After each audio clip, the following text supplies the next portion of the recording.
o'clock. All right. Good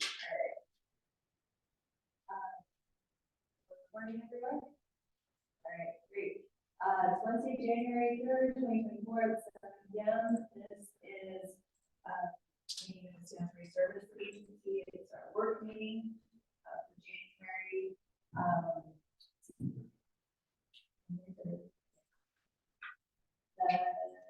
Let's roll call. How do you guys like to do this? Do you want to say your own names? Do you want me to just ask you for your name? Here. John Wright here. Brett Palmer. Maria Sweet. Jim Manzelka. I'm here with a full board here tonight. We already did a pledge of allegiance earlier this evening. And we're right on to review of most of our public comments last time around were about the budget. So should we just answer those as we do the budget? Yeah. Really nothing specific. We'll touch on once as we do. So then number 4, our interim general manager. Update for us. Okay, we don't have much in the way of ongoing projects because we've gone most of the month. The Mill Pond bathroom contract, we essentially canceled because it went beyond his execution date. We noticed that he's done some work down there, so Darren's trying to get a hold of him to decide if we want to reinitiate that contract or where we're going to do a full rebid on them. I hope to have that bathroom function before spring season, but that's probably not going to happen. So we'll retrench and send that back to the working group to let them look at that. I have a meeting scheduled today with the county manager to talk a little bit about.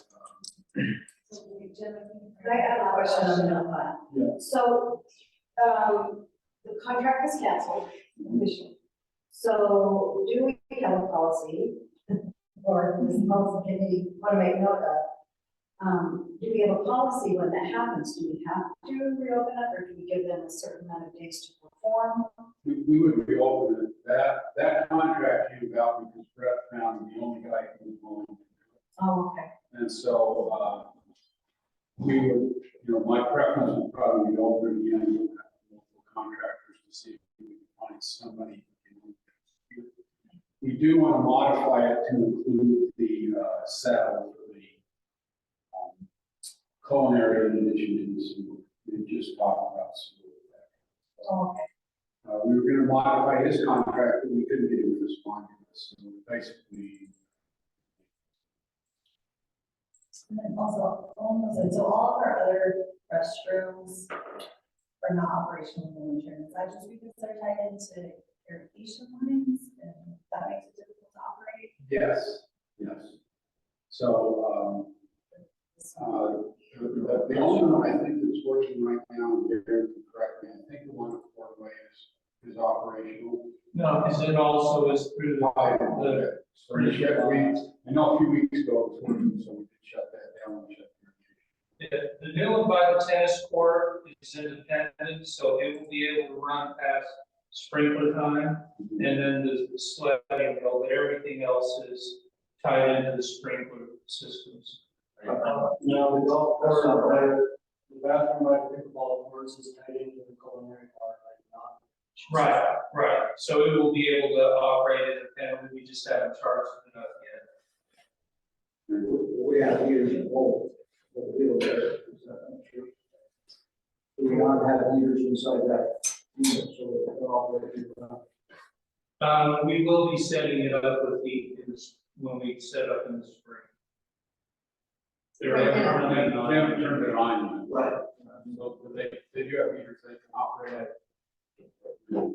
Which unit are you referring to? The one where it's a waterway. Thank you. Go ahead, Jim. Okay, I have a January 8th meeting with the county. Primarily, we're going to talk about the race grant and then any other grants we think we want to initiate through the county. If there's anything any board member would like me to convey to the county manager, I can also take that meeting. I'm trying to schedule a meeting with Sage, the developer. That's that big chunk of property that we were talking about. I think they own that chunk of property. We're looking at getting that, was scheduled to come to us last fall. So, So, he has, will you tell us where that chunk of property is? it's next to the Bonneville School. Thanks. Okay, and he's got several other things in there we need to talk about. We just did a meeting to approve one phase of his, but we think he did that with an eye to adjusting that and maybe opening more green space. So we have to talk to him about what his future plans are. So can I ask Sure. a clarifying question? Sure. Well, you probably know more about the land use. We're talking about that, 5 acre parcel on the west side of the little red line, not right next to them. Right. It's the 5 acres across the street. Okay. Okay, equipment disposition, I thought I put in the packet, but I didn't see it in mine. We have a chunk of equipment out in the yard that's not, we deem not repairable or not economically repairable. We had, John found the equipment, I guess wholesaler to come out and look at it. That individual's made us an offer for $2,000 for that equipment. That is, we were using it, it's just sitting there. I was out there with him, the guy was asking all the right questions about the equipment, so I feel he knew what he was talking about. There was another piece of equipment out there, which is that spreader that we were talking about last summer. He offered us $1,000 for that one.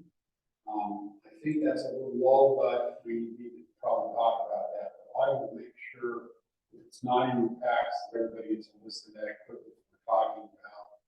So that in January 31st meeting, we can talk about this, that equipment, unless somebody feels they want to do it. Is the spreader functional? Yes, it's almost brand new. I looked online and it looks like the new cost of that is about $5,000. So we offered us $1,000 for it on a used basis, which seemed a little good. Have you guys ever used like TNT auction?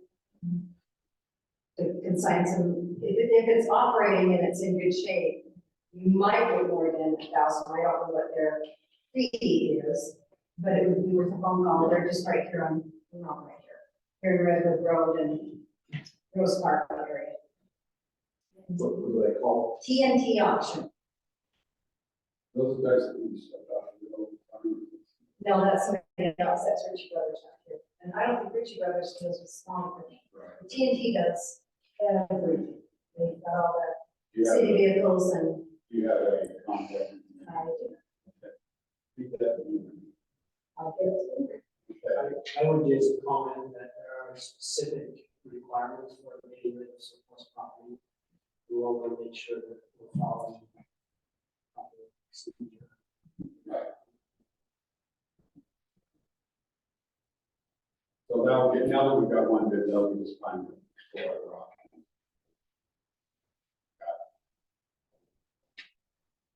And this will be new. Okay, there's a lot of comment about meeting schedules and how soon those things go on online, on the internet. A couple of comments on that. We have to put meeting schedules up 24 hours out. We usually don't put them up till 24 hours out because I usually have additions come in late. However, if you go on our website, this is the meeting schedule. So that meeting schedule is published, and we generally hear that if there's a change, we will notify that in the board meeting or in addition, and those will generally be applied ahead of the 24th. So just a comment to address those points that is. Can you put public notice disclaimers out there that these are our meeting dates It's that on you public, just it's already on the public notice. but like an event for each of these and then just add the agenda or the You packet. could do that, On the public service side, yeah. create the, Create the meeting, and you go on later. and then put in the agenda. Six months. I do it for 6 months. But what Oh, but she's- that's in the past, right? Like, we could schedule these for. So what she's saying, is if we wanted to schedule a meeting for next Wednesday, this Friday, say there will be a meeting, and then go 24 hours out to add the agenda. So Like, this, we just put them all in.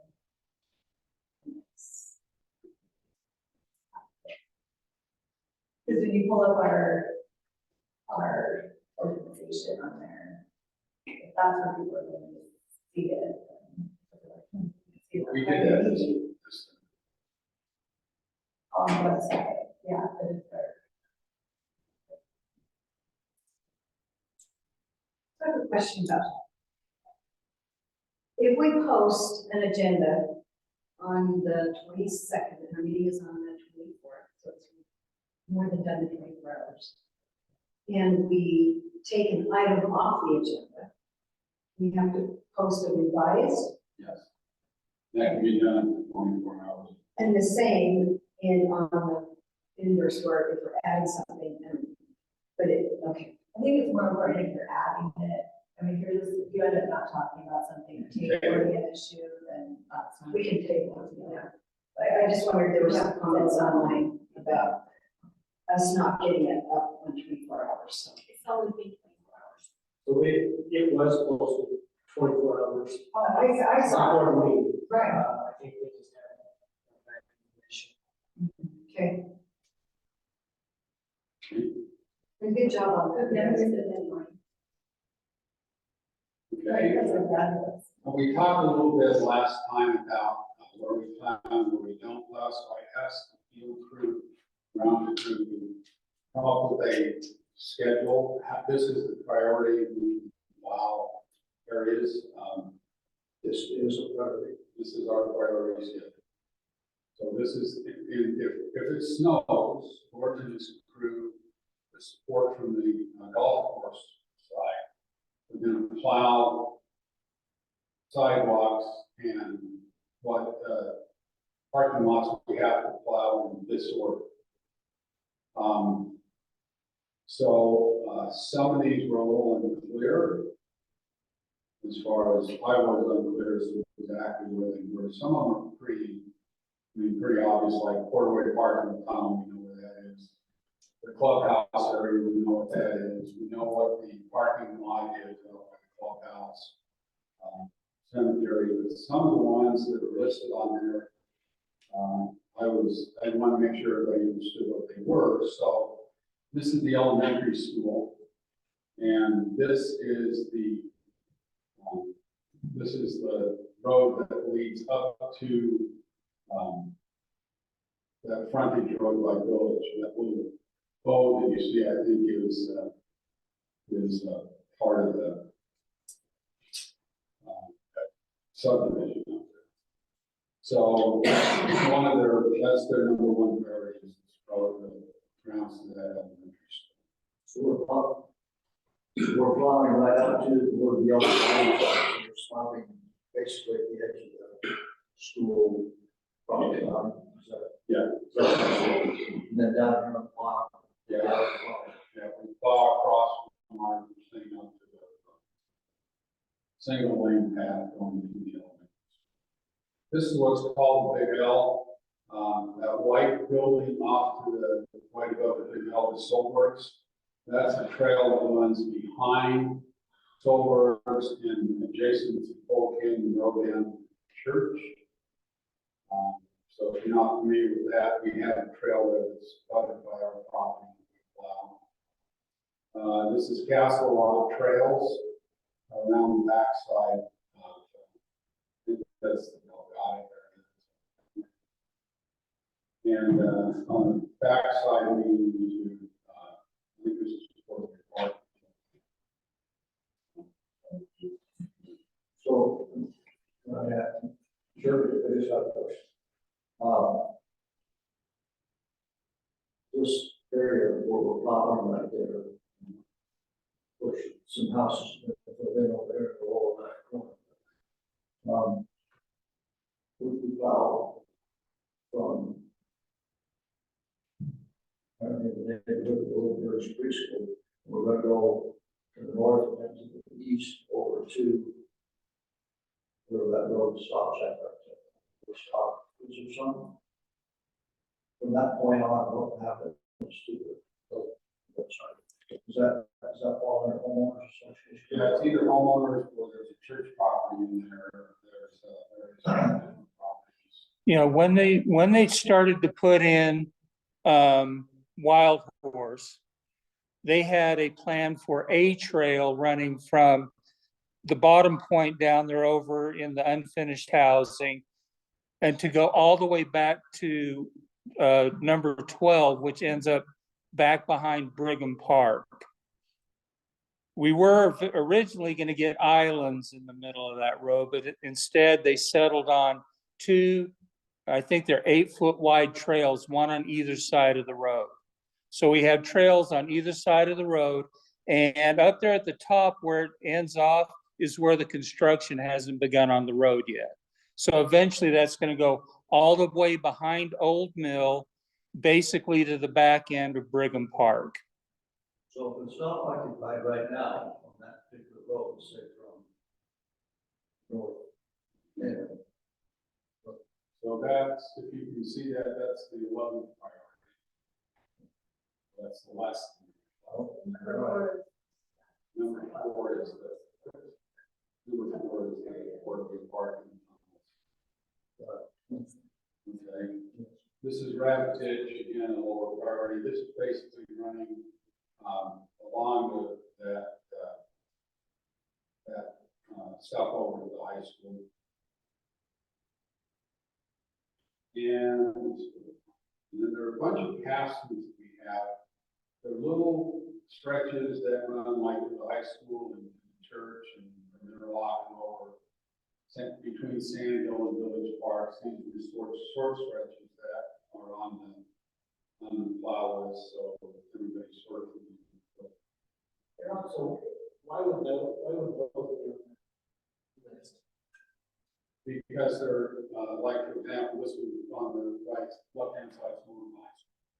From the housing district wise. Why is it so serious? I can see where it's a sidewalk. This is like way through. Right, we own the trail. Oh. These are trails we own that we plow for whatever. So it's our property. The things we decided not to plow, we talked about earlier, this is Village on Boulevard towards the west end of the village. This is the east end of the village. We're plowing the south side of the road. The north side is basically owned by homeowners and HOA. And this is the stretch from the dental office over towards the fire station. That is, we talked to the county, that's the homeowner's responsibility. We talked about this. You know, that's sort of a cop out in my doing on the county. If I'm living in the middle of that and I'm responsible for plowing the other side of the fence, that's probably not. And this is a stretch, a similar stretch over this direction from the clubhouse. That's mostly homeowners. We've not been plowing these, but everybody thinks we should. That's sort of where we are in the winter schedule. I know there was some discussion about this one, about whether we should or should not continue to plow that. After we get through all of our stuff, if there's crew left, we would probably do that. That's not on. It's homeowners or the HOA. All HOAs on. Yeah, we don't own any of the property adjacent. That's you're not watering it. We're not watering it. We are watering it, which is another issue. But we don't own it. That's with an agreement with the county. That's agreement with, no. Oh, the mowing it? Yeah, This is a beautification thing, like, yeah. we want Stansbury to be beautified, right? And this is right away. Right? And I think if we're watering it, we're maintaining it, we should maintain it through this realm as well. All the way down to the village, in my opinion. Because we're maintaining, there's no difference between summer maintenance and winter. So what's the next thing we want to maintain? So- Yeah, we do. And if we do, should they deed it over to us? That would increase our level of service and then we're gonna change up, we probably need our impact fees. Each one of those pieces of property over there, along the commission A, B, or C, he owns that piece, even though his fence is where the edge of the orange is, he actually owns out the curb and gutter, or the edge of the road. I don't think it does. I went and looked at the sister on this, and it doesn't. Well, it's not one on there, but when you go to the, Who owns it? It's right away, so it's county. So this is not going to be a county. I mean, we have this problem in the city as well, so, I mean, it's a beautification thing. County's not gonna take care of it. It's the city, Stansbury, at least, to step up. Look at this property, because it's a gateway for communities. So then where would you put that on this priority list? The school stuff. I don't know the use, so it is, to me, it's all about use. So if you're having kids use it, you better plow. In my opinion. At least one side. That's when they drove back to the high school. two hands on the kids walk. Well, that's what I'm saying. It's still high school, so I mean, you know, Yeah. it's 10 kids. I mean, for the first snowstorm, you get to see. So I'm not totally in disagreement with Kyle, but if we believe in fact that is right away and actually doesn't belong to or right away it does, then you know that property ought to be deeded to us, and we ought to be able to. We should talk to the county manager about the possibility of getting some funding from those guys up there to help us take care of that. Because, I mean, they're taking care of the roads and not the back of the curb yard. So why are we always up front?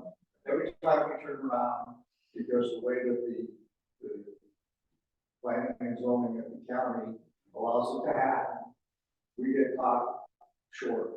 And they never take care of us ever. Well, I have had that discussion with the county about this chunk of road and this chunk of road, and they're adamant. That is the homeowner's responsibility for money. Homeowners, not HOA. No, I agree with that one, because that's their fence is right on that sidewalk. Well, I agree with that one. The other one, this one, the back of the fence, the property owner, that would have never been developed if it was properties. It would have never been, Those trees were there. yes, they would have been planted. Would have never gone that way. So we have some land issues, use issues along that stretch also. So I think we need to figure out, I think next steps for us is figure out who actually owns it, is it the county? And, then we make some decisions there. Do you have time on January 8th?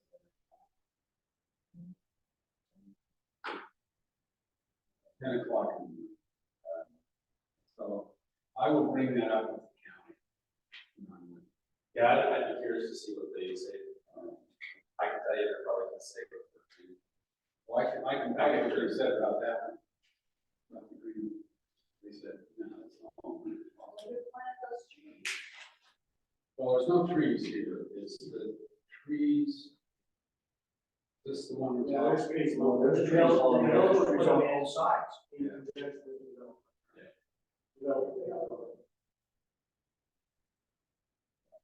Just the gateway, so we can't let it go, or it's just, it would be terrible. Let me on the eighth of nine.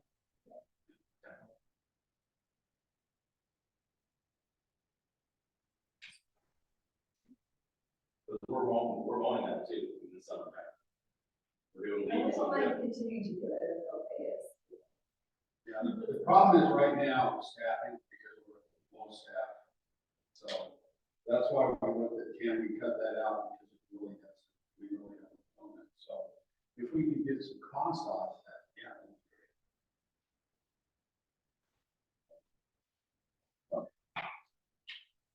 All right, so we'll talk with the county and let you know. Okay, I just had Ingrid do a little synopsis. This is the budgets over the years. As of the first part of January, 22, we carried over about 1.5 million. In 23, we carried over 1.9. We thought we were carrying over more than that because we had $1 million in fraud that came back to us. And in 24, you can see we're well down. That's an artifact of that the board thought that the budget was going to be spent, $1 million was going to be spent in 2024, based on we were getting tax dollars, tax round not passing or not being approved in 23, and the continued decrement in taxes in 24 are significantly below where we need to be on the carry. So that's why we're looking at places. Okay. So that's the mine, picnic in the park. We got a request yesterday to consider a business opportunity. You should have a business plan in your picnic in the park. Hi. Step up to the podium and give us your name and talk to us about your, and as you like to see it. Thank you. Yes, please. You want me to stand up or just Yeah. stay right here? Grab the Maybe microphone. use the microphone. Yes, please. You can stand in there. Sometimes it's more comfortable to have something in front of you, so you don't speak that over or stand. Yeah. Oh, great, I see. Okay. Sure, it's more. Yeah, so picnic in the park, or the name, if this is approved, is going to be Your Perfect Picnic. And the idea of this is a luxurious picnic experience. I'm sorry, are you Jamie? I am. Okay. I am Jamie. You just say your name, please. Jamie Iman. Thanks.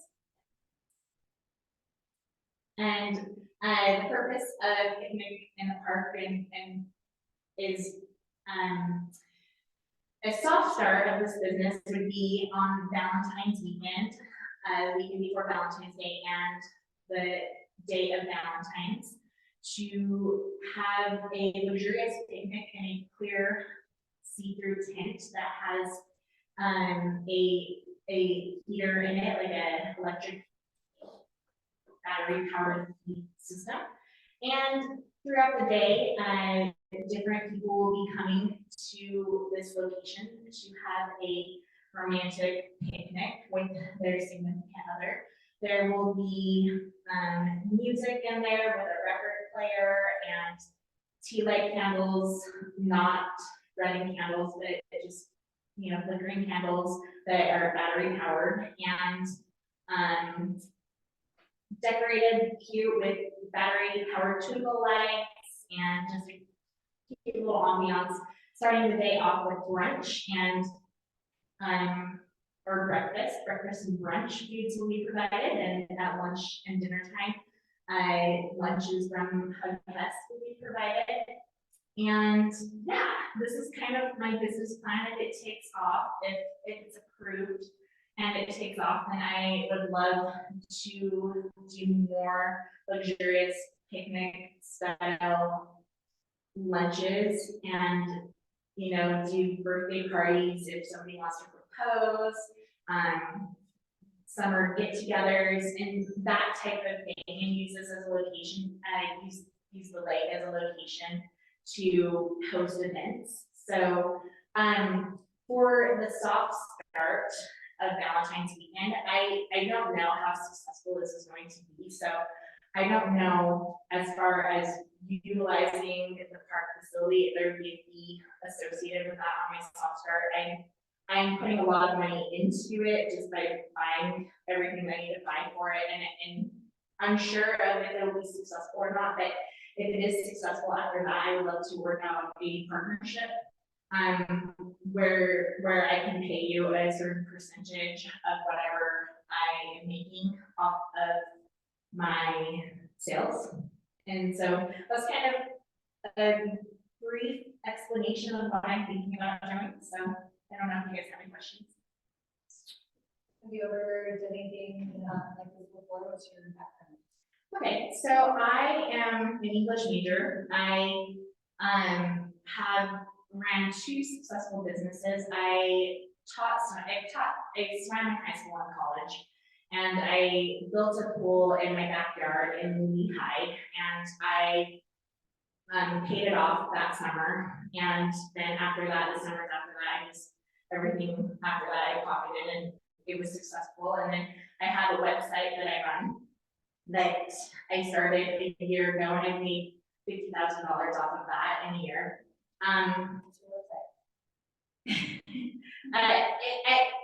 It's something that I'm working with somebody on. I can't. Sorry, like I can't actually. Have you run a business similar to this? I haven't run it. I have not done the entertainment industry. I saw somebody in Salt Lake kind of do something like this, and I was like, oh, that's really cool. But I looked at it and I was like, oh, but there's so many things that I would want to do different. And then they had, did I say Stansbury Park? I'm in Salt Lake. So, did I say somebody in Salt Lake did that? Okay, sorry. And I just looked at what they did, and there were things that I was like, oh, I want to do that, but I want to have food included. And like, I didn't want to have to pay that person and have to bring my own food. I just thought of all these other things that I thought would be cute with it. And then I looked to see if I was copying someone else's. I did it by doing that. And I found out it's actually something that is done in bigger cities in like California and New York, and it's really taken off there. And the person that's running it in Salt Lake doesn't necessarily have like great photography and a great website, and I just think I can do it better. And so I want to give it a try out here, and hopefully if it does well, and you know, here we can expand. One more question. Yeah. So on the Valentine's weekend, is it just for, do I reserve a breakfast for just me and my family, or is it open, or how? So it would be different time slots throughout the day. So if you want to do breakfast, and you want to come in at 9 o'clock in the morning on Valentine's Saturday, Valentine's morning, it's right now, it's this particular picnic is catered just to you and one other person. So whoever, you know. So it would be like 1 hour at a time at breakfast, and then your next reservation comes in at 10:30 or whatever for an hour. Thank you. That's exactly how So it it's like, is. like, there's one party in the tent at a time? Yes. You said the location near the lake. Did you talk about where you were going to do that?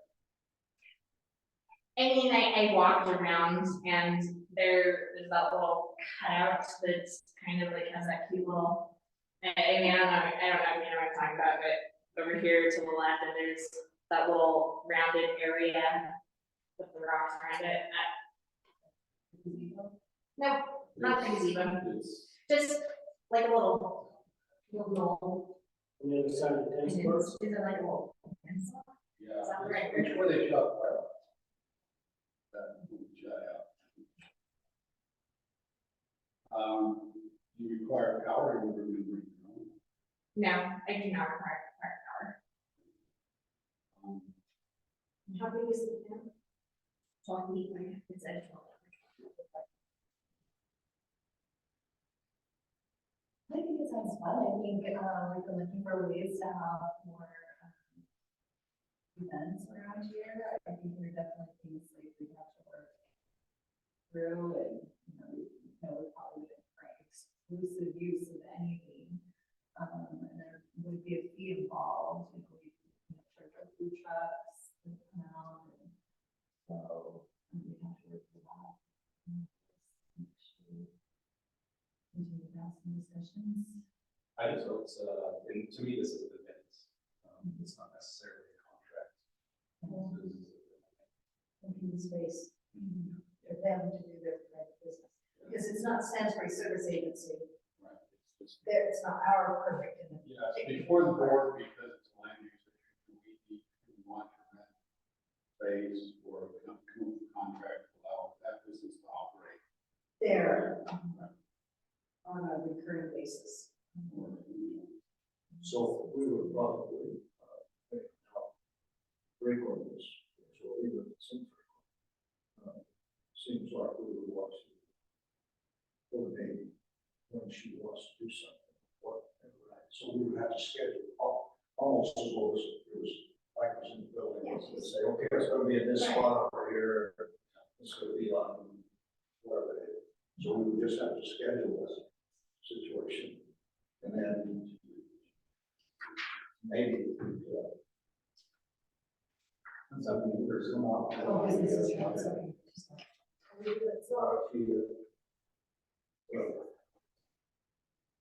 But at the same time, so it's one initial start. Maybe we can allow that to happen, see if it's going to work.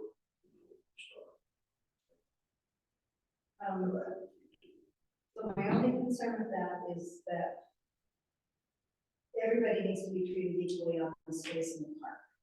So if we set up a fee schedule, whatever fee, whatever, and I don't think we could waive that for our first time. We would have to waive it the first time for the sports teams. I'm just carrying it to an extreme because that's what happens when people perceive that we're cutting deals. So I'm in favor of this. We're not taking any action tonight, but I would just caution us that it is treated on a space rental like everything else. And we should be approving our annual fee schedule this meeting, so. We already. It's already, oh, we are already recently, but So I. this is think we not, have this it is not on the fee schedule, so there are a couple of options we could open to it.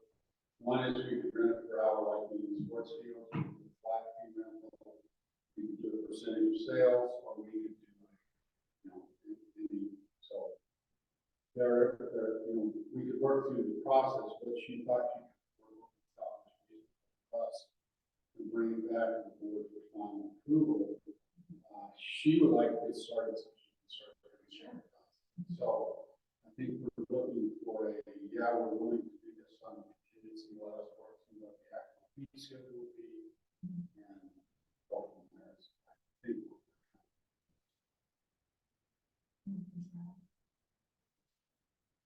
Can I ask what, like, the fee normally is for like an hour lease of frontage? the lowest we ran for a park is $10, which might be pricey. Yeah. Food trucks. Millions, Yeah, like, we food looked at trucks are $200 per. And we discussed, we took what most organizations or cities do a percent of sales, so then it's like less risky. A percent of sales would be the best for me, if I had any way in this decision. A percent of sales would be nice. If we're gonna do that, we will policy in place as to when it's by the hour or percent of sales. Sorry, I'm just, No, I agree, yeah, just like, Yeah, because, I don't know, do we treat it more like a sports team, or do we treat it more like a pavilion? Like food. Yeah, they're two different, so. it's So kind of- we had, over the Christmas, when we did that Christmas fair, we had a couple of discussions. We were charging a flat rate, and they said the same thing, and the food truck does the same thing.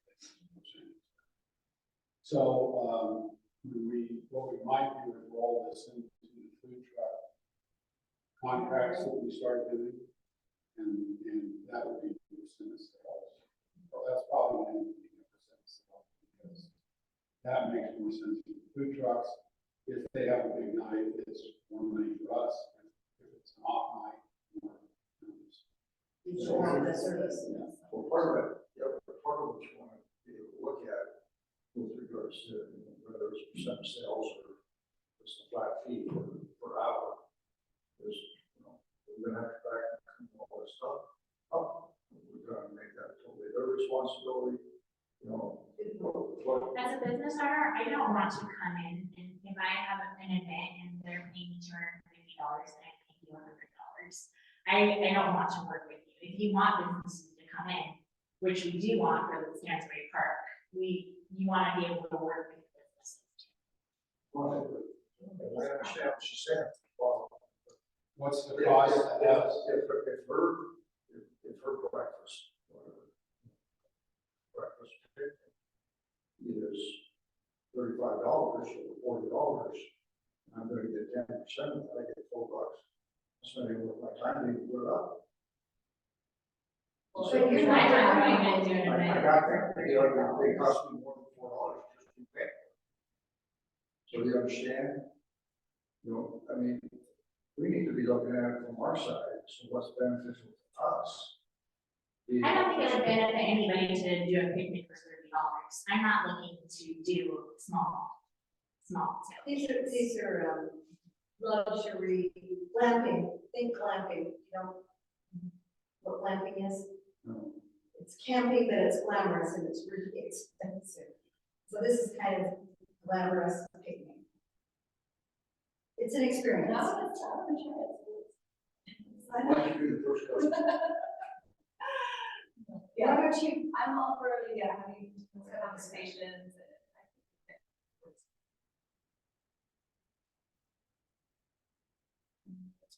Thank you. It's a great idea. Okay, so takeaway for us is you want us to work with their monthly schedule and see where you can put that.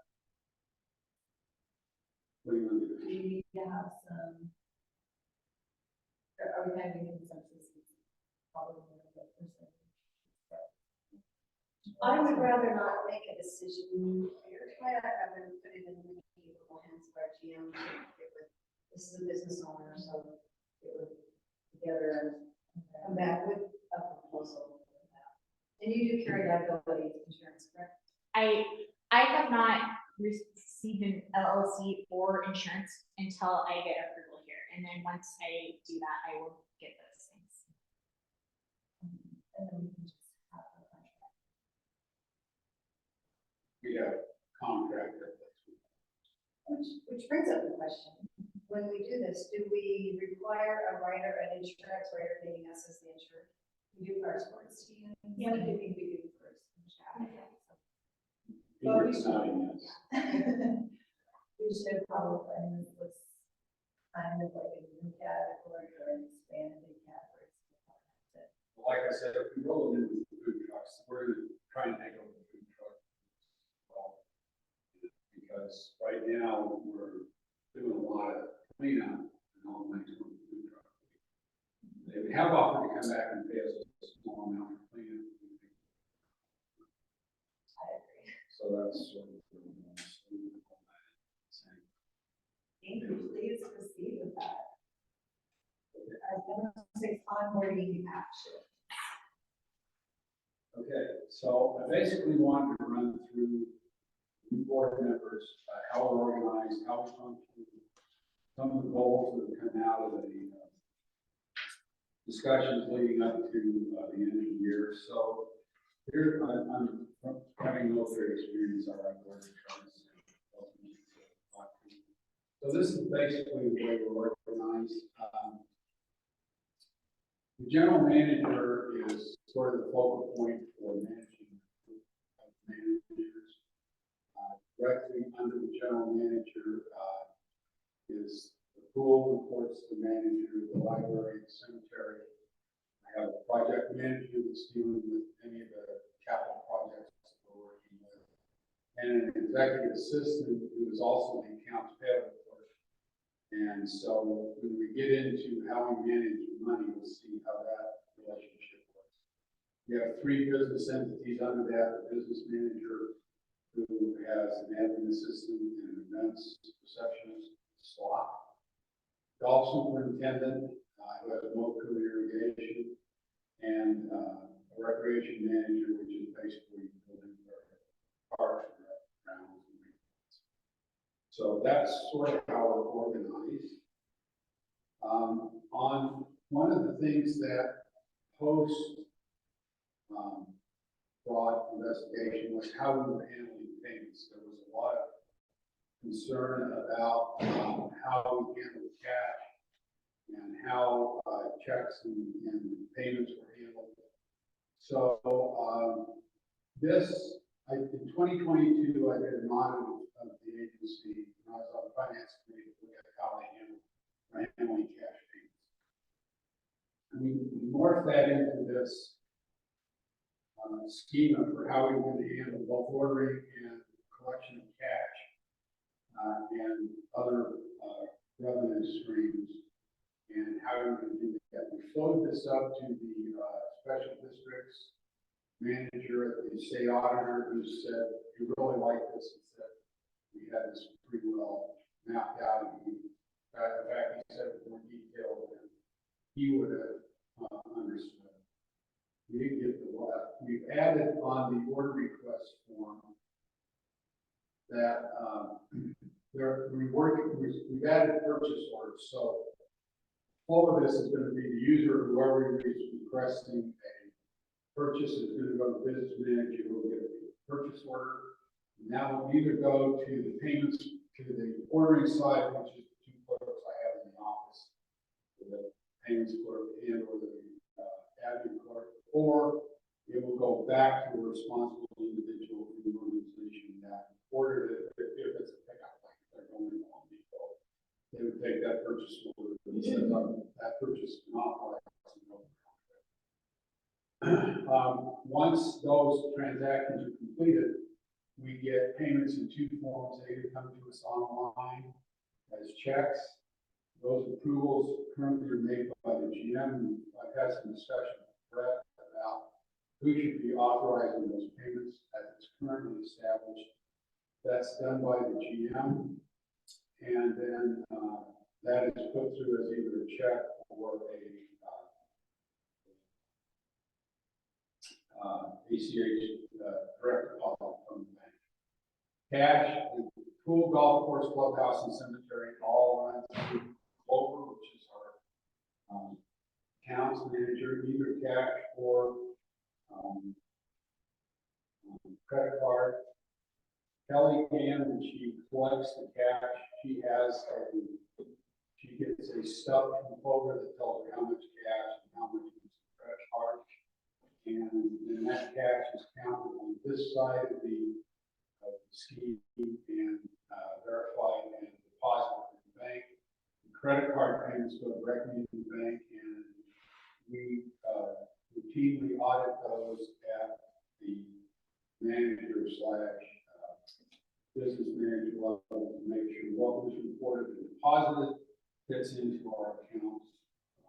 So that's basically how we're handling that. Brett has suggested that maybe you'd like to see the board make the approvals of all the transactions,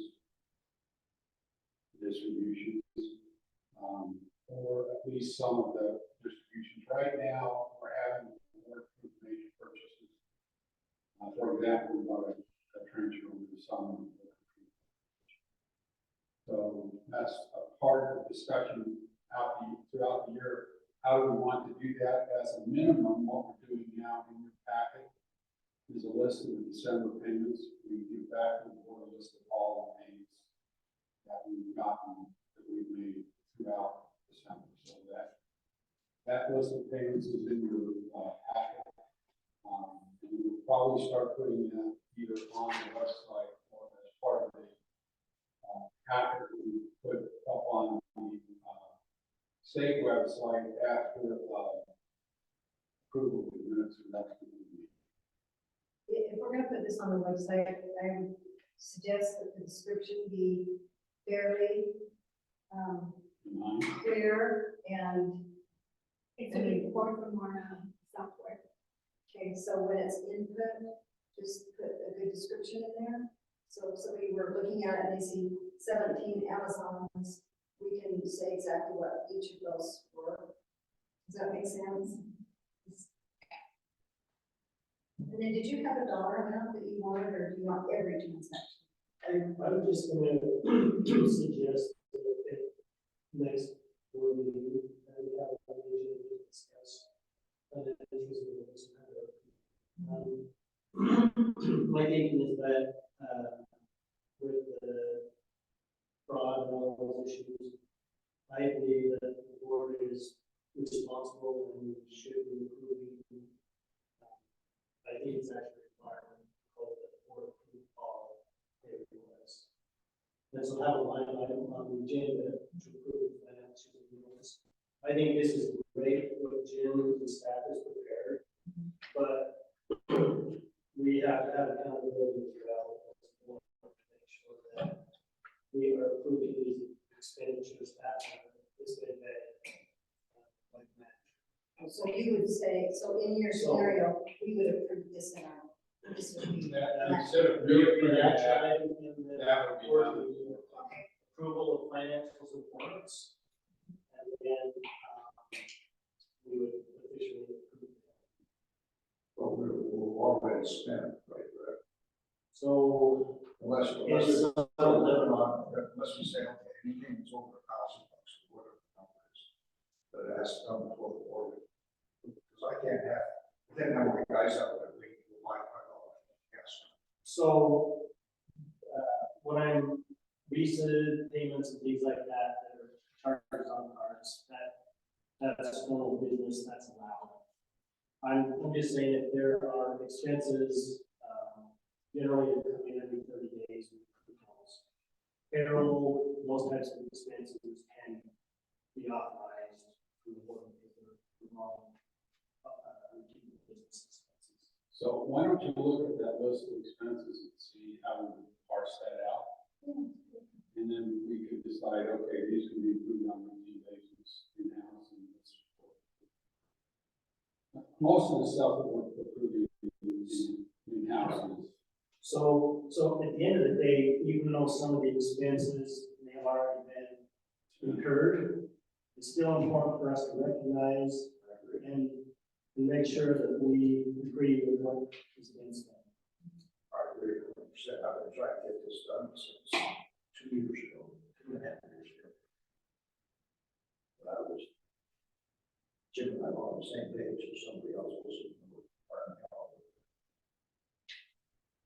So I agree with what you have to say, but I just think we need to make sure, divide it out as the stuff that is normal. Yeah, I sort of most of the bigger items I've waited to purchase until we have it. Or at least get some kind of approval. Yeah. Not What does Venmo fit in here? Huh? What does Venmo fit in here? It would come in similar to the Clover. Venmo, it would just be another block. So what we're doing, we talked about this last time. It comes in with a block for an event. Since we are tagging those by events, so it's coming in as an event and being collected in Venmo. Once we've completed the event and it's transferred as a block over to the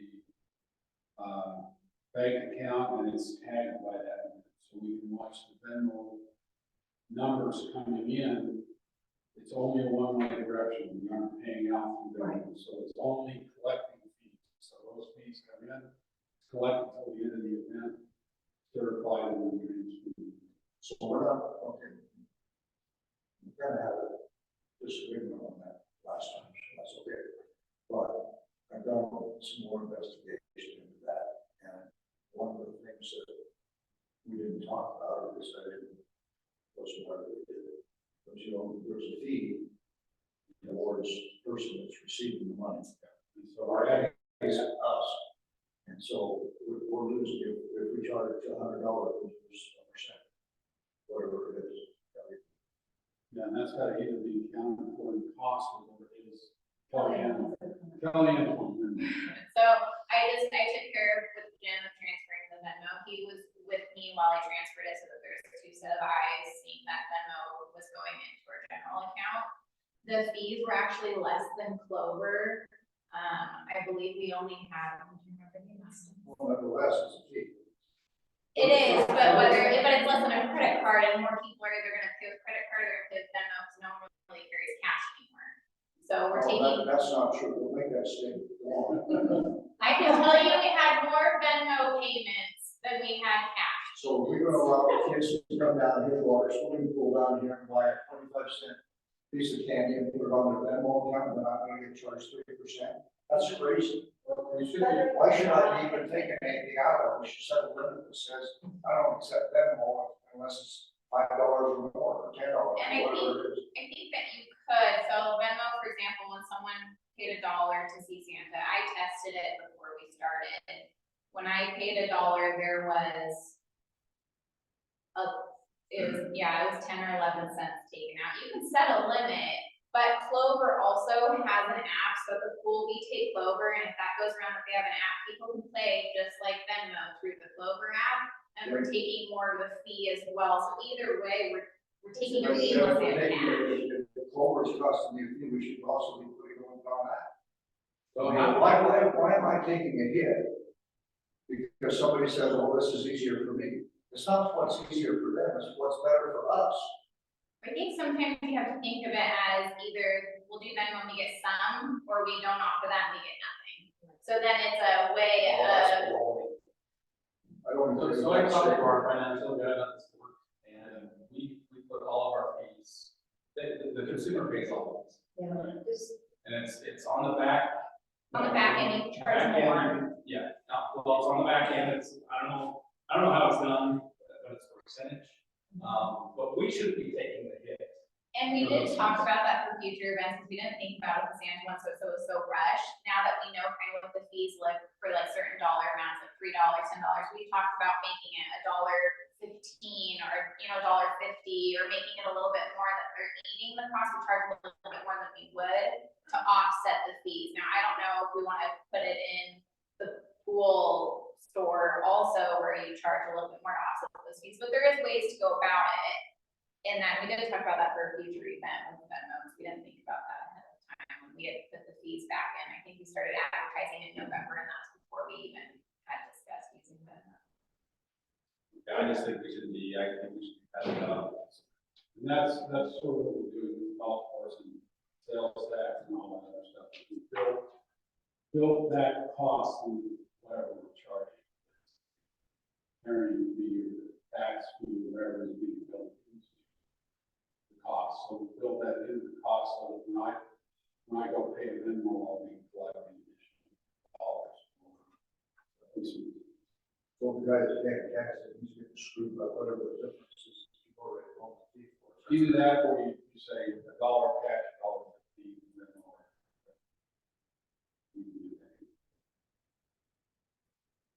I've seen it done both ways at certain places. So everywhere. they'll give you 10% Yeah, discount.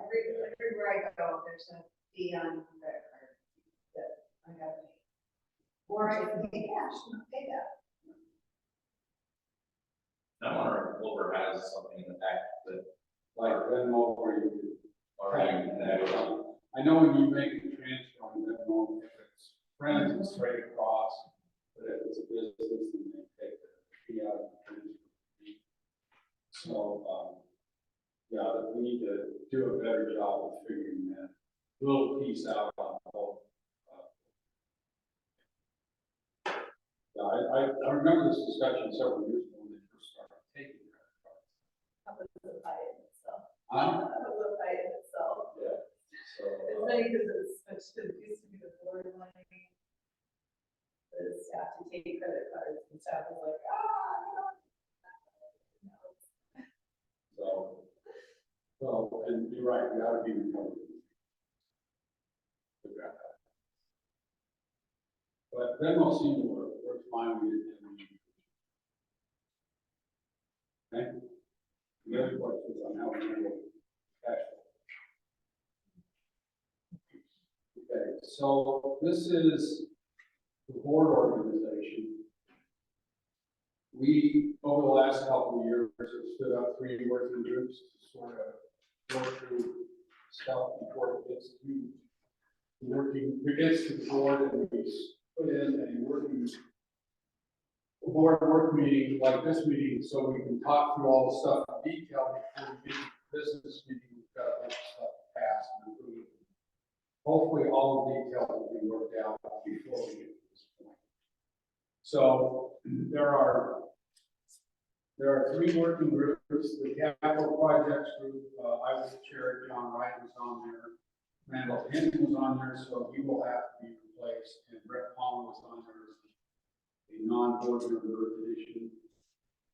The policy consisted of the following staff, Gina Kelly, Rose, secretary of the policy committee. Consists of the chair of the SSA, the Greenbelt, and the rec board. It's Cassandra, John, and I. And the GM was part of that group, as was Ingrid as the secretary of that group. And the finance committee consisted of Anna Jacobs-Meyer and Maria Sweet. Anna is gone. Anna was also the treasurer. So that will be replaced in the organization. The GM and Ingrid is on there as, you'll have it on there as both the financial officer for the agency and the secretary of that group. Based on this year's fraud assessment, we are recommending standing up an audit committee. We also want to include some non-board members in the finance committee. We have 2 pretty good applicants. We have 3 applicants, 2 of them we think recommend the finance committee to be included, just as an additional eyes and ears on the budget. So that work flows into the work meeting. I'll use the capital projects thing. That's one I want to work longer. So basically, if we have a project that we're working on, the capital project, we've got that project. Look at the requirements that are going out for bid. The bids would come in, we would vet those bids, and then the vetted bids would be presented at the work meeting, the whole board at the work meeting for discussion. What came out of that would then be presented at the business meeting. So this process seems to be working pretty well. Depends on how functional those individual groups are. The policy committee sort of in fits and starts, but I think we've got a pretty workable. Coming out of those work groups, the goals for the capital projects. These are the projects that we will be working on this year. Mill Pond Park, that's up to the county for approval of the plan. We do have to complete the bathroom and parking lot hookups and get the overall plan in place. Soundwall Trail was delayed based on some land use issues. Those have now been resolved, but we just got word from UDOT that they're going to move the soundwall. So that changed the engineering design for that soundwall trail. We just got those plans back from the engineering office, so we can vet those and move those forward to the county to get the approval from the roads.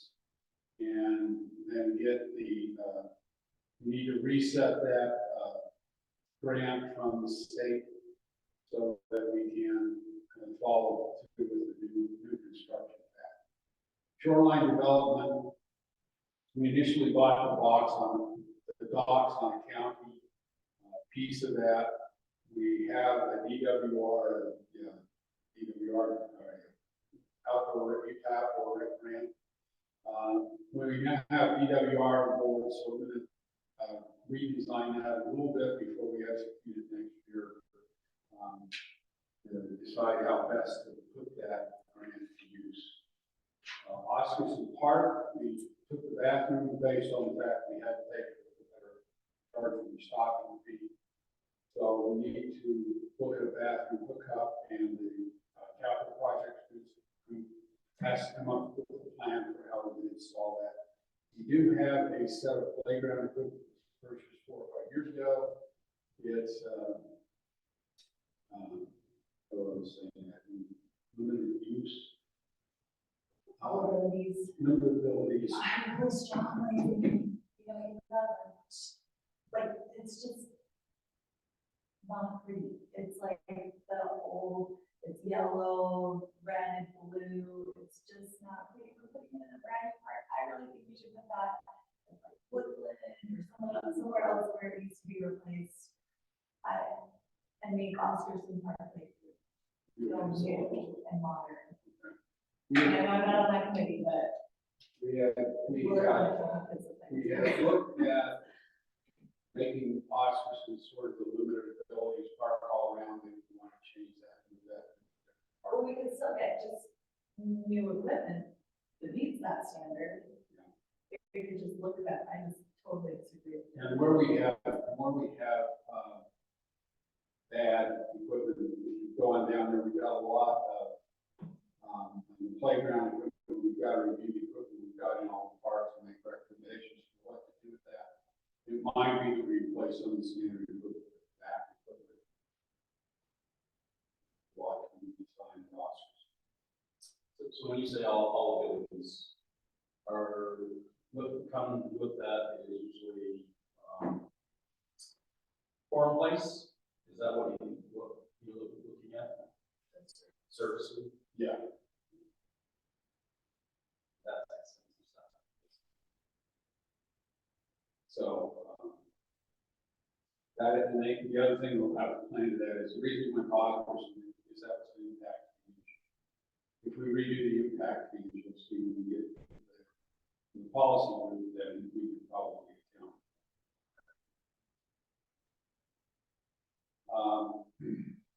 I put in your packet a list of all of the critical repairs that we've been working on. And in that packet, there is a chunk of costs that we found and driven out. But there's a bunch of stuff that has to be costed yet.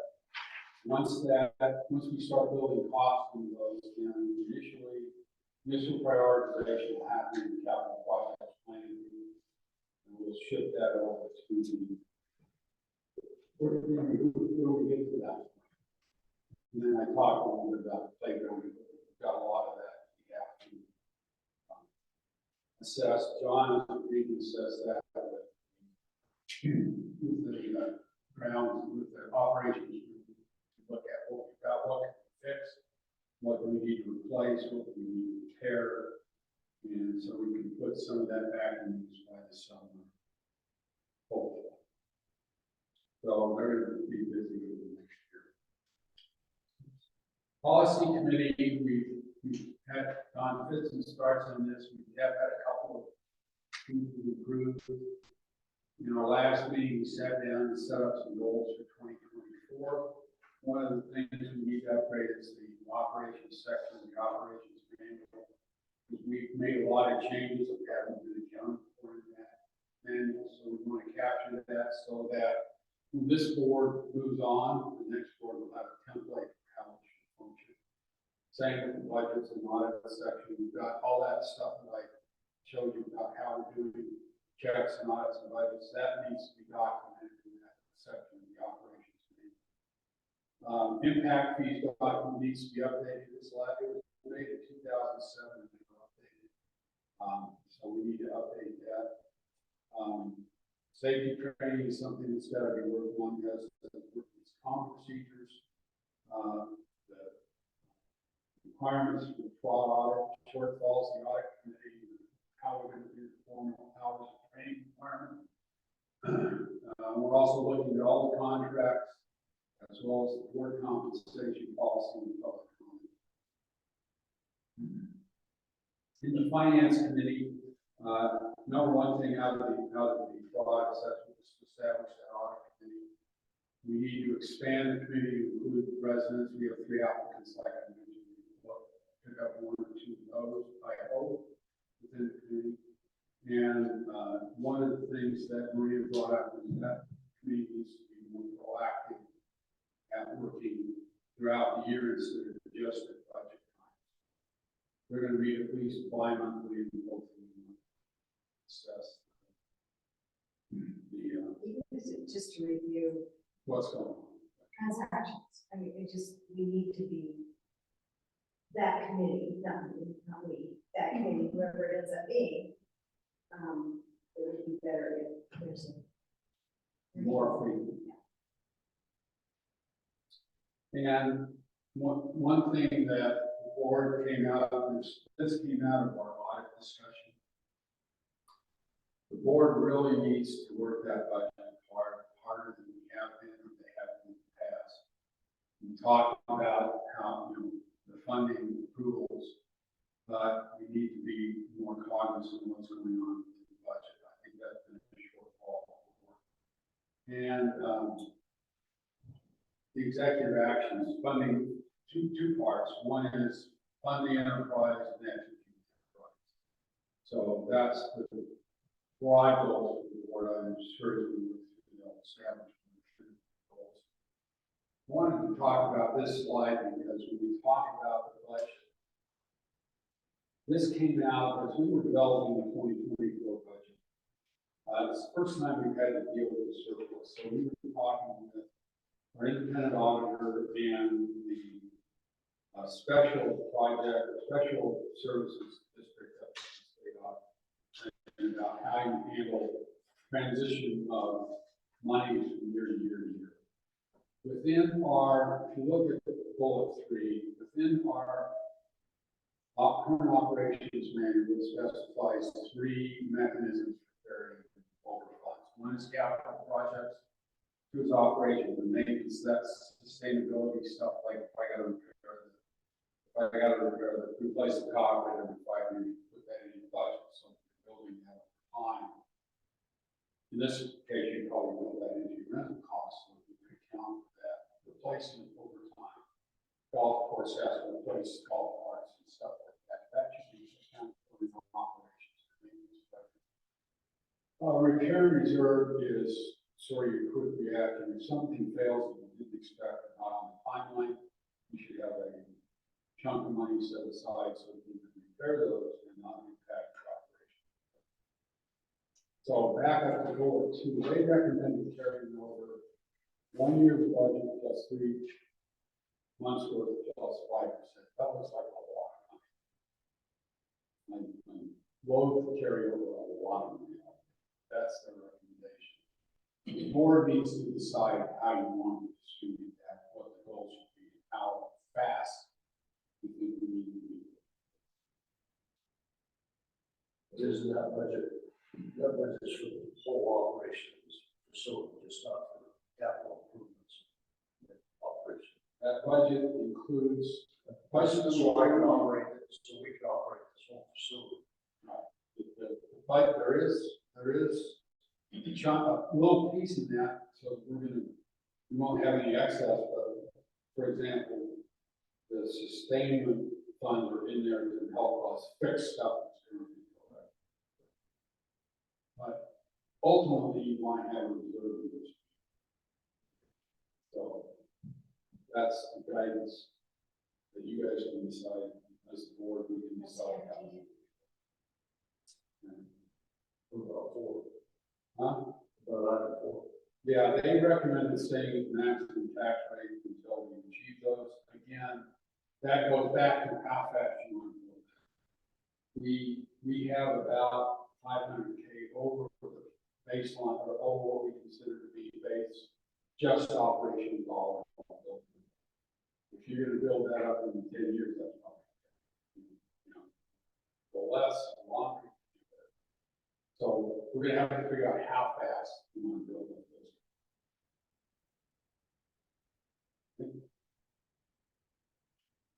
All right, any questions on any of that? Everybody's smiling? Okay, well, we're gonna bore you with that. Ingrid, Brett came in and was working through the budget with Ingrid, and so I thought that might not be a bad thing for her to do for the board, so we can sort of see what the budget looks like. And how you can do that, so I'm gonna turn this section.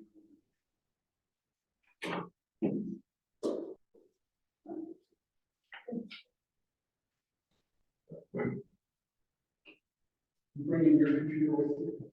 Yeah. Okay.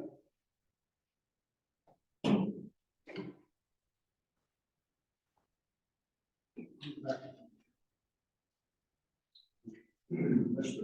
Scrooge, went forward with the law. Huh? No, they're not that call. We think we've lost one of the Yeah, the bathrooms won't be as bad. bathrooms. All three. I'll throw a local call. I noticed they works better. But it's all right.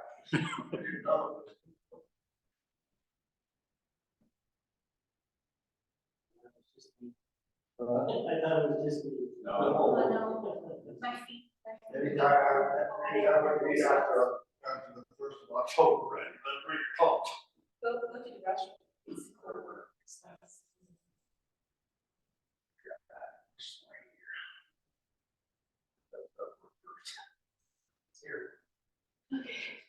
So you have this in your packet. So one thing that is wanted to understand a little bit what we're giving you.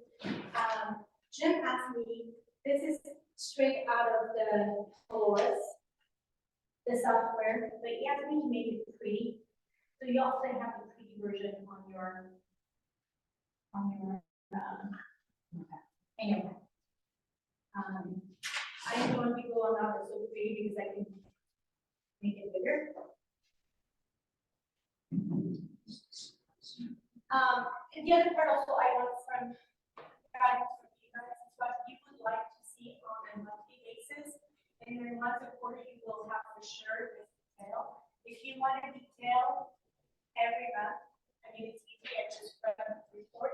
If you just want to have the summarized version, it would just give you a very summarized version. So this is the detail. This is the detail. I'll show you the summarized version that way you know what you compare it to. Also, I will show you how to access it yourself. So you can look at it whenever you feel like looking at it. As long as you haven't done this call the software, the accounting firm, and they put the software on your computer and make sure you where you can go. So this is the summarized version. So it only gives you the bottom line of each section.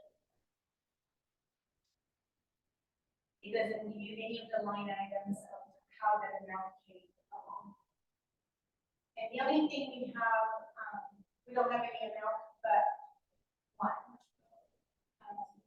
I had to tell Darren, we pay Darren out of the impact fees and out of the general fund. And I overpaid him by $5. And that's also his benefits. So our stuff right now, on Friday, we moved this to this year. So that's the only thing that's showing. So, go ahead. Well, Baron, I guess I thought that was what. So, they said something about your names. Darren? Well, Garrett, I'm sorry, I'm gonna have to speak clearly. Sorry. I'm sorry, I didn't understand.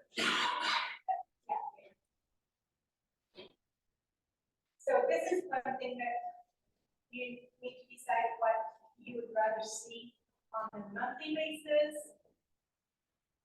Or if you want to go to this version that has every single line item. So you would only see this total if we went to summarize this total. We want to see, I would like to see monthly expenses every month. All compared to detailed. the budget. And that is That's what, part of it. Look at that, there's a couple different options, but at least we can see where we're at in the relationship. I mean, it's just, for me, it's just pretty different. So it doesn't matter too much to actually. Before I move forward to that, once you have access to the software,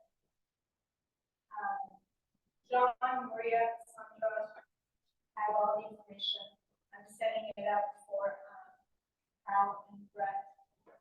This section will be to your access. All the reports, you'll be able to see every single report that you have. So what I just showed you is out of the general ledger, and I showed you the budget report, and you'll be able to pull the financial report, you'll be able to pull everything that you want. So if there was an item that you weren't sure from the budget report or the financial report that you want to have more information about, then you can go here and pull the report and show you what that invoice was. So that's just Do all of the board members have this? yes, I sent you guys the information that you made. Brett and Cal don't have it yet. But every one of you have it. So you can view, you can't edit anything on the report. So you don't, I found that from Jim. He did not have access to this side as a board member, but he had access to this side as the reports. So that is something you can go do on online and have access to.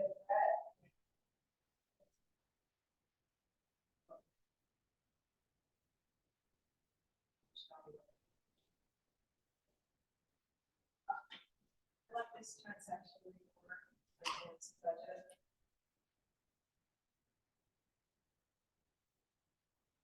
So show the transaction. I'm sorry? So that's the end of the month, right? Yes. Only regular day, but I want to see. I want to see what happened during the month. You would see it. I want. So the invoice itself is something that is different. And the full invoices will show you on the current period. You should be able to match what the total of the, this new packet, what was paid. You should be able to pull it up from the current period. So this is the budget item. This is the current period and current year today. I don't have the invoices. So, I'm sure.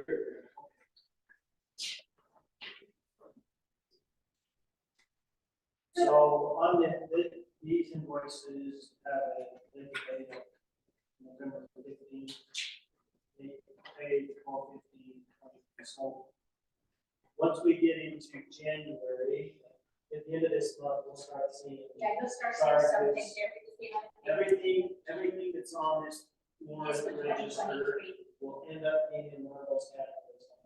Oh, in 2020, it's in 2020. Sorry, once we Yes, get into yes. 2024, You'll see this. everything that's on this warrant register will be reflected somewhere in one of those categories in the budget. You might have, 3 or 4 bills invoiced in just one line.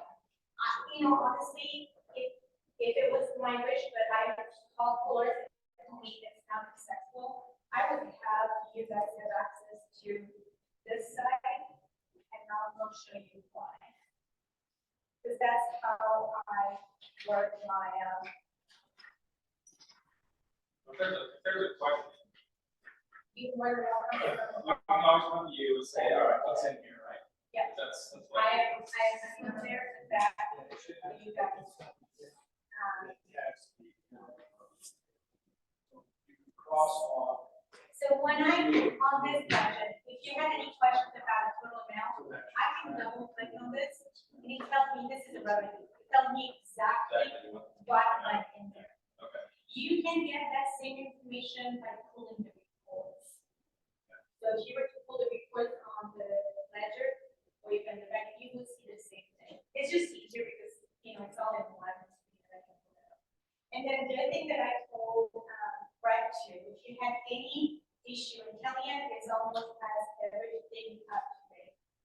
So if there was a question with an invoice that you, a statement that was made, you can go on Dropbox, and you have access to that as well. If you go under administration, finance, and then AP, and 2023, you will have every single invoices that has been made. So what might help if we have a specific thing that we want to look at, particularly on Dropbox, it might be helpful to just give us that pathway, to show us the link, And I sure can, I started, and that just as we process. and I requested. So I did I wanted to see it one way and Brett wanted to see something something else. else. And just guide us through on the Dropbox so we know it's. So on board and committee for training, I put down, and I only did it for you guys to pull that report, to tell you exactly how to go on it and what to do. You've done this? I did that, but I didn't put the degree. This is just for you guys to know which to pull report. When did you do this?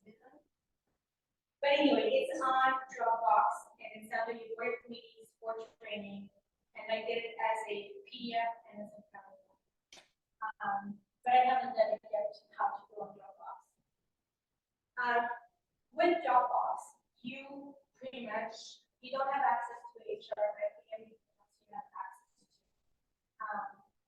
And so finance, you can go, you can just, I mean, we have nothing to hide, you can just look at whatever you want, and if you have any questions.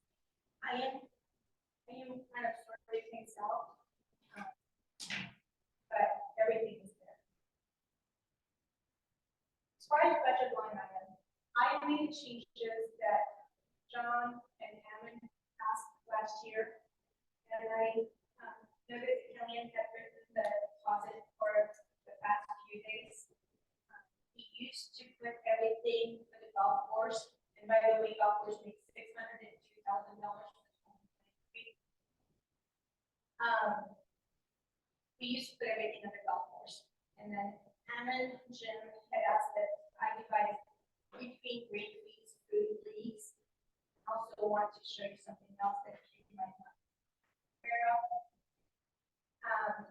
Especially on John's questions, on making sure that money comes in the way that it should be coming in. We will report on Flora on October, and that was exactly what Jim said about what comes in. But for us, tell us exactly, we have a report that tells us what payment was given that day, and we can compare and what was sold, what they sold it from. We compare it to what comes in, and that's how I can divide our into the budget, applying the way it goes to. That's a good question. We should. So it looks like on 2023 year-to-date, sorry, 2023 budget, it looks like complete fees, golf food, golf fees, pro shop had individual line items under each one of those accounts in the 2024 budget.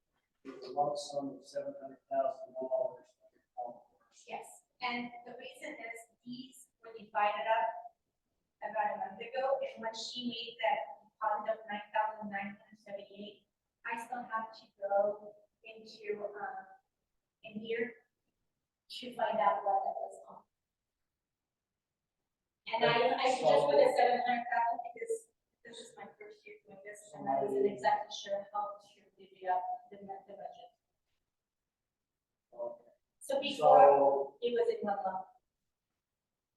So we, That's what it looks like, it's proposed. We don't know. I didn't see anything as far as that. I mean, as far as I mean- was, but no, people like. So I guess my point is, if we have lawful with money coming in 2024, it's going to be put under that line item. Correct. So even though the 700,000 is lump sum, Yeah. When I it's amended, actually going to show the actuals. so if you see the original budget for 2023, it was that lump item. And then when Ammon and Jim came in May, June, they asked to have those line items to show.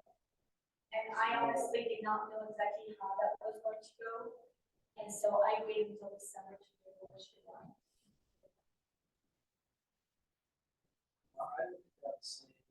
This is 23. What's up there is 23. What she's showing that you're before is amended. And we're at 24. But 23 was a lump sum. And that was the same thing for 22. I am hoping that for 25, I can guesstimate what the revenue should be for each of these lines. But I didn't feel confident to do that. Does that make sense? I'm looking at 4401, golf course green fees. I show 437,822. It's right there.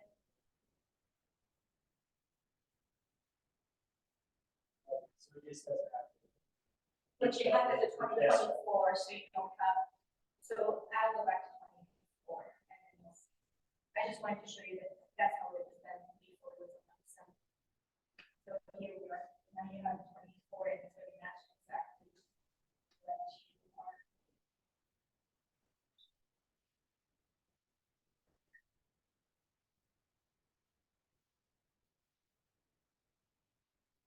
The budget was for 39, the actual was for 37. And I still have to figure out the one that will make it step forward. So this was amendment that has the same. Yeah, it's the lump sum.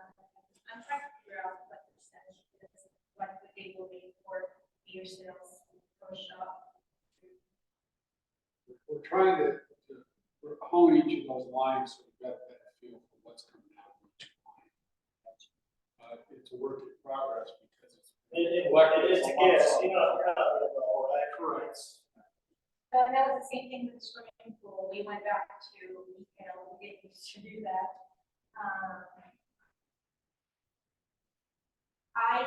Another thing that that John had me specify. So in 2022, we hired a accountant and he did our entire general ledger. So 51 is like most cities, that's how it's a government account. 51 is administration. And then we did 52, this is 53, parks. And then what we used to have is golf was 52. And then when Ammon and Jim came on board, they wanted to separate, and Matt wanted to separate golf from the pro show. And so we divided, there was a lot of guesses because we never had that before. So this is fully new. They also wanted to have a better, Matt wanted to know exactly what he was spending for litigation, equipment, for licenses. So all of those measures are new. That's why you don't have anything in the past. So let me get something straight here. So are we giving them a budget?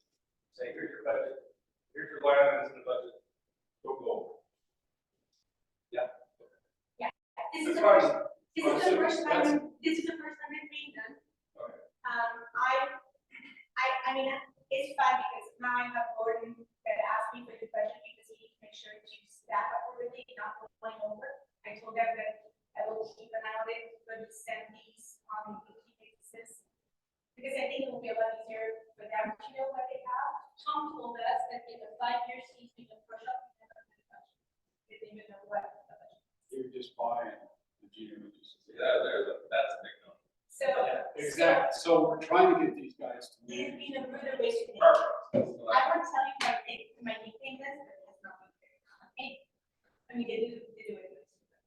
So anyway, I have tried to do what the board has asked. And, like I said, the key is new, the pool, rebuild. We never put any amount in there, but it's all blank. Library and then cemetery, and then we created a new, is project management, and that's the one that, some of the things are pulled out of. So the other thing we're doing is we're tracking like job orders so we can parse out exactly what's an impact big project, what's a capital project. And that's something you'll be able to pull out, it's on the project report. If I pull project report, and I believe it's, the book that goes next conference, tell me how much has gone into, so most of it is maybe we haven't spent hardly anything there. But, the other thing we also been doing, and it's not in the budget, so I know it will be a line item for, I will show you 57, for example. So we have a grave digging. We used to pay split to dig the grave, and our guys started to do that last week. And Jim had wanted to have some jobs to be tracked on how much time is spent. We haven't quite all defined all the jobs. It's going to be done tomorrow because I need to have everything done and turned into the summer before I do payroll on Monday. That they track the client for whatever job that Jim wants to find out. And our guys got the grave, and so we, instead of pulling that amount from where we pulled out on 53 feet, we would pull out from the cemetery. And so that is something that the board will have to amend the budget because we'll have to perform the demos. Pull it out from parks. Reduce the Parks, we'll pull it out from parks and put it into cemetery. So. This is another place, right? What? We have no. We only have 3 funds. We have 10, which is general fund. We have 41 that is capital projects, and we have 44 that is impacts.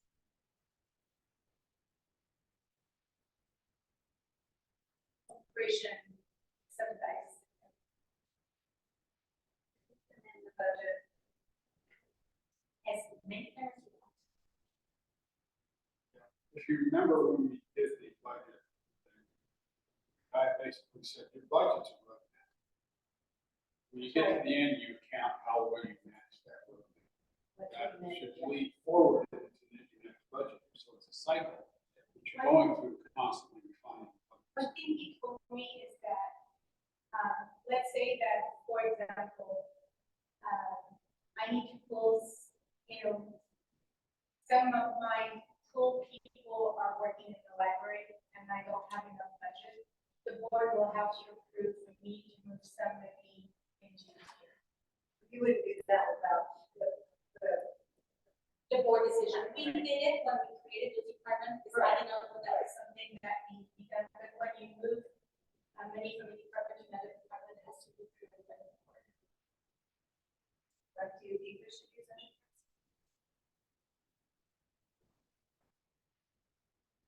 What's that? And use it all. They're all very well. As long as you don't see. On You don't have to. I'm learning this part.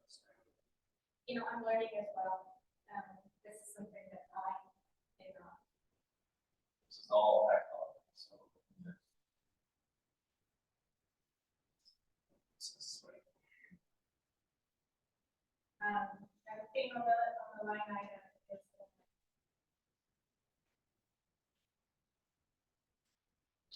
As I mentioned to you. So we are doing events, and I wanted the board to be aware that we're not using any funds from, tax money to cover our events. What we do is. That's the summary.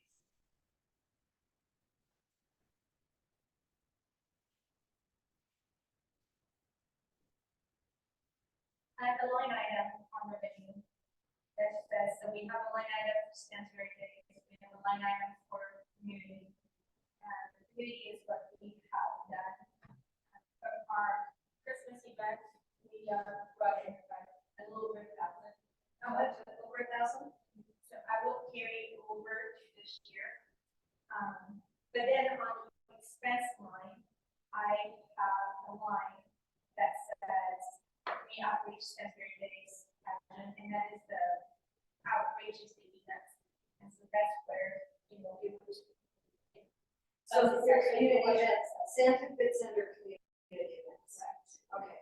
And so the 10,000 that I have in that budget is about the limit that we have. So you got all your staff and your supplies that you bought will come out of this. Yeah, we have a big, that is, but that's why, I talked with Joyce and we're going to try to see if we can sponsor or raise as much of that.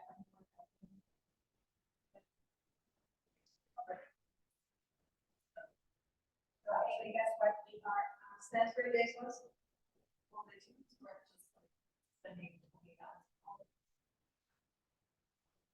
So the two tracking on that, I'm hoping that we can. Well, but we weren't, sorry, I didn't mean to. But we weren't tracking peanut fees either, or anything that was Stansbury Days. Were we? No, we haven't.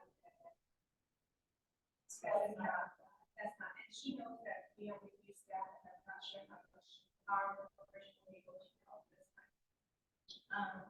I don't know, but we'll put food trucks in there. We have planning an event for February 7th. And so we have date night meeting. I met with a friend who started planning and we were doing revenue, and I'm going to send you out to Jessica Johnson, which is to meet and see if we can create the. Anyway, that is how the budget line is. If there is something that you don't think makes a lot of sense, such as this one, John was very confused that I had no electricity there, and he had electricity here. And so he felt it was better to install his meters, and that's what I added. I don't have any problem with, making it more readable for you guys in terms of exactly what we're doing. So this would be, the pump, no pond, power bill, pump water. That's all that's parks. If it's golf, which, I just learned, when was that? A month ago? Matt goes, why don't I have a budget for water? But for electricity, he said, do you use electricity? He said, yes. So we went to all the invoices from Rocky Mountain, and he figured out which one was his, and so now he has a electricity budget.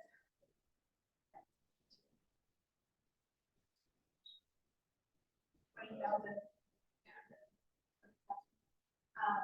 Which he had done until sometime in December. We had not realized that that Board Goals which one? Is it that one? So I don't remember, so we moved that into his budget. And so one thing that we are gonna be working, Jim, Gordon, and I, is we're going to go through every single water meters and electric meters to make sure that they are assigned to the right department. Jim wants to make sure that each department is paying what has the budget for it.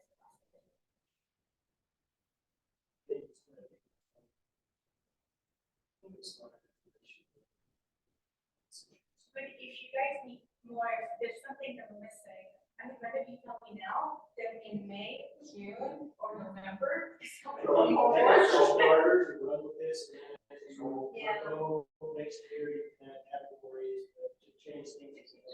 Oh, that's what we did. It was more work than that. Or we agreed. So we are thinking that we're going to get this every month. Yes. But you also have access to it on your own if you like to see it. So then I get it. You have access to that too on your own if you wanted to go and see. Because I haven't got, there's enough hours in the day for me to go through that. So are we also going to get this report that shows the payments and expenses?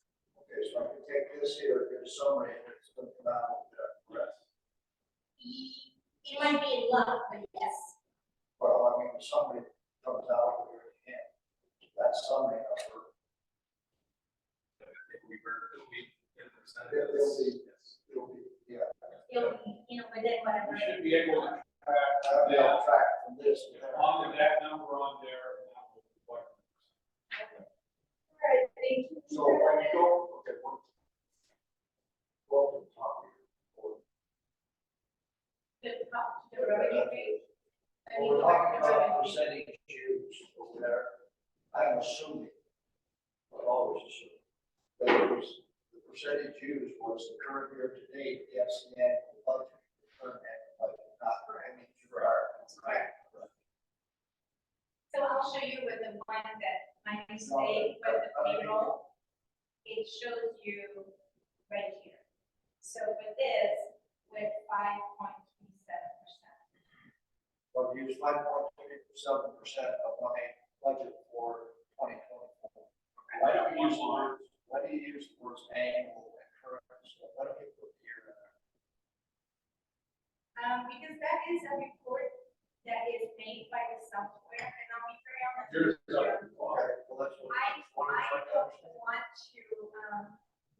I don't want to be the one putting numbers, I'd rather print it from the actual software, because then there's no numbers recognition. I thought you made it up, so that's what.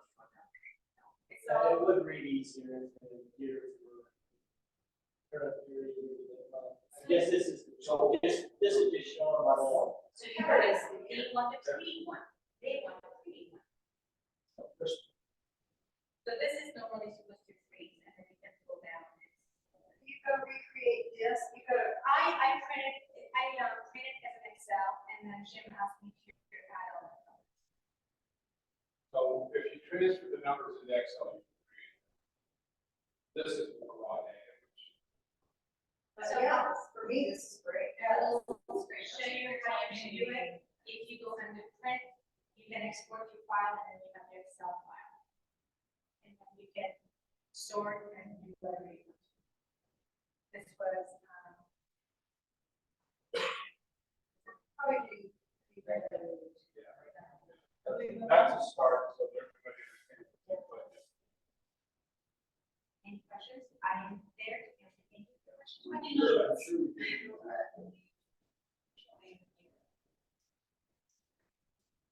For managers, and other budgets.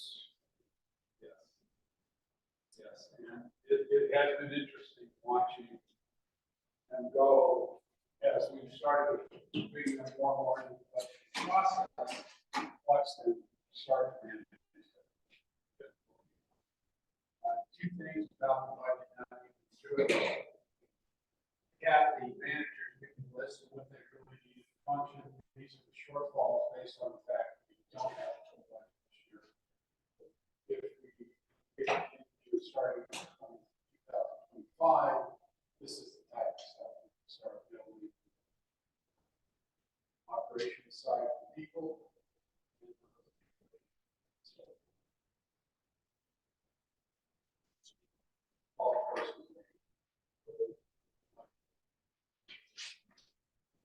there a way to put it across each one of those categories?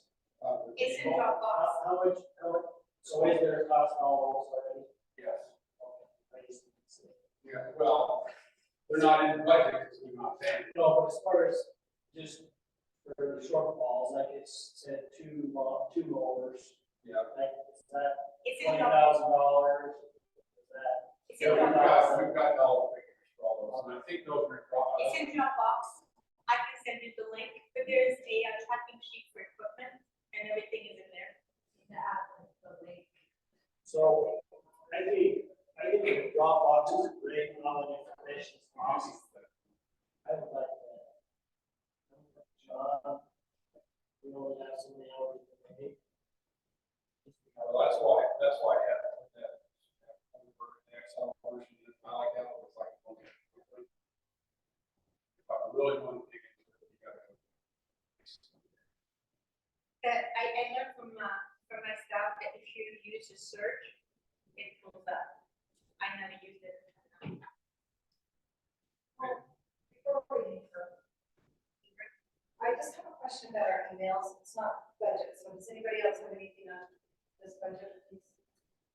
So I just have a question on our emails, and I just want to clarify. When we email each other, we should be using recreation 1, recreation 2. It can do the name because I did not quite do. I wrote the email address as recreation, but I wrote the deal for your name. So So I can still use CR now, yeah, okay. Just like that. that was one of John's Talking questions. about, GoDaddy is charging us to maintain our. So I thought we were getting out of that as one of the something. So we're working away, still We did. we will keep a track under a position instead of individual, which is creating databases, so we would email you. It's already done. It's been effective for the past week, so you guys have been talking to each other using the email address. So John, in other words, when we get to the end of the year, or like when my term's up, she'll take my alias out. I might be Greenbelt 2, Greenbelt 2. She'll take my alias out and put the new person's alias in there, and we're just paying for this one address on GoDaddy. Prior to her doing that, we would have to pay for Sally Smith to replace me and mine. So it's a money saver. So, I thought she said, still do it the other way, so which way is right, which way do you want? Just do have your being type C.Arnett, and it will go to recreation 1. It won't be any different. You won't see any We don't have to See say you. it. Don't worry about it. I'm getting your emails. You too, John. Now, there's another requirement to go to .gov address. Okay, board member reports and requests. John, do you have anything else?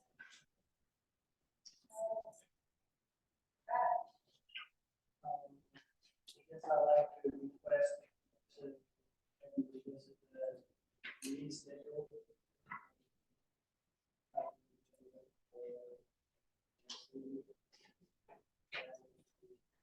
Also.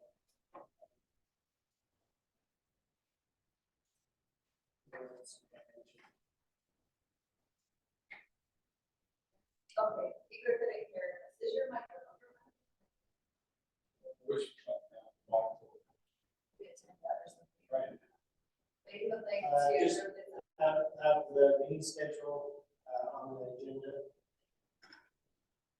And also to discuss financial support approvals. Is there anything, what? Yeah. Well, specifically, there's a February 14th meeting due on Valentine's. We'll be in the tent. True. Just might want to make a modification to that date. Good catch. I see. Didn't you think we spent everything? wedding anniversary and,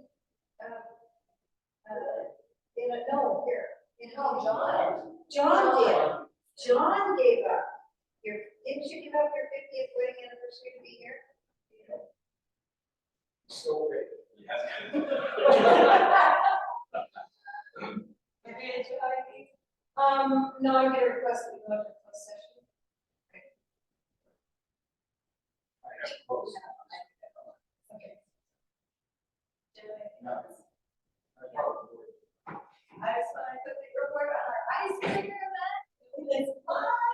You got a lot of TV coverage. had a lot of people on it. It's funny because like when it's snowy and super cold, we'll get like 50 or 60 people. But it was so warm out here, we had about 150 jumpers. And Gavin and Randall counted close to 150.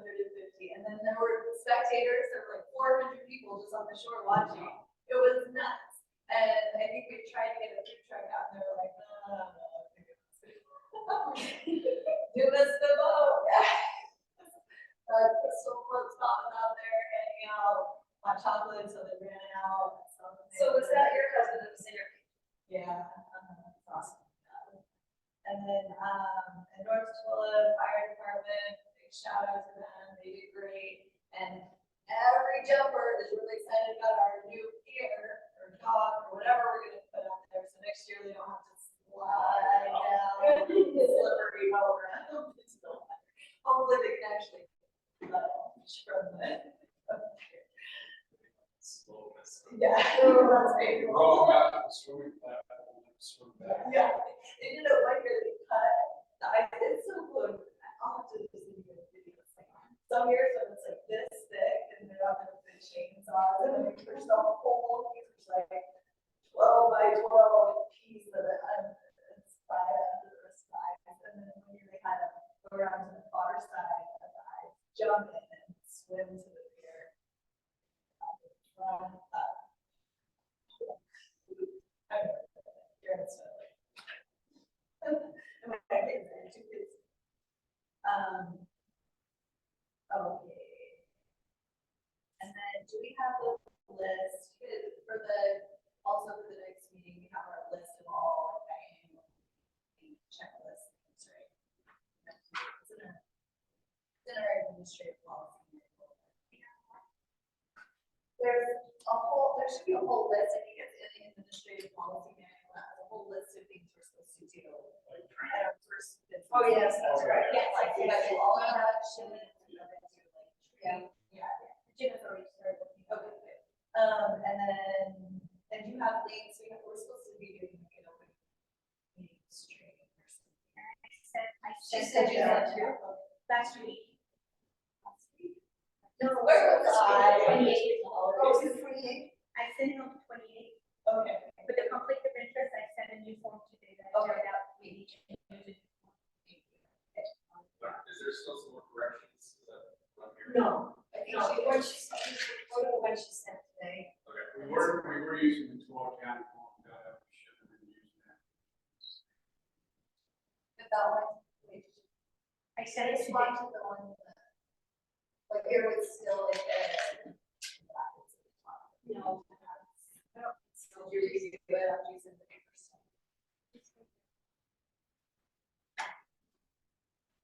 Yeah, like right here, so the entity name. Oh, like stuff like that. Oh, I must have missed one. Oh, officers, I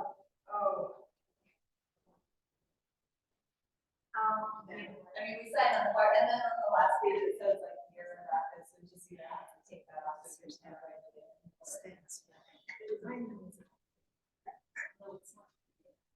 Might as well clean it up this year before it starts. And then, here. Okay, I'm just gonna put this out here. I think we should change the name of the certification scheme. Oh, to Stansbury Parks and Recreation. What? Stansbury Parks and Recreation. I agree. wow. Stansbury Parks and Recreation. You want to make a TV show out of it? Is that what I you're do doing? not like TV show, but I want to cut down on the, That would be the way lots, and spit, and county roads, and county wakes, and county, like all those other services. Like, let's just say what we are, right? And I think we could do it because, I mean, it was just the recreation board and the greenbelt board that came together to do that into a local agreement and all of it is. So I think we could do that between our two boards. County, right? No, I think we do. It's the agreement is between these two Yes, boards. that's right. And if that's the case, then We'll talk. to Brent Rhodes. Well, ask Brent Rose. ask all Winchester, all churches. No, that's $200 right there. How would you call it, Chair? Whoever's sitting in Colin's office, ask them. Yeah. We gotta stop calling Brent. I mean, I love Brent. But It's not, expensive. it's not Brent, it's the $200. I mean, if we're gonna work our budget, then we gotta. Anyway, I just think that's like a no-brainer thing. I like How the we idea. should. That's a lot. And then we could re-rent, and then our, I don't know, I just think we have a better. I like to make dinner block for 2 players. I'm gonna make a motion that we close this meeting and go into a closed session to discuss personnel issues and other confidential.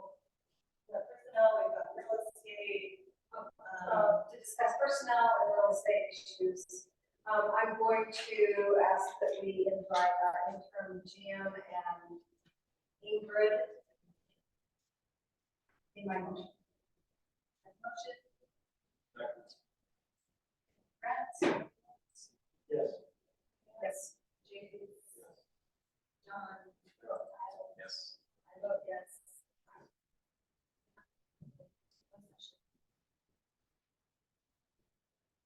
Stop.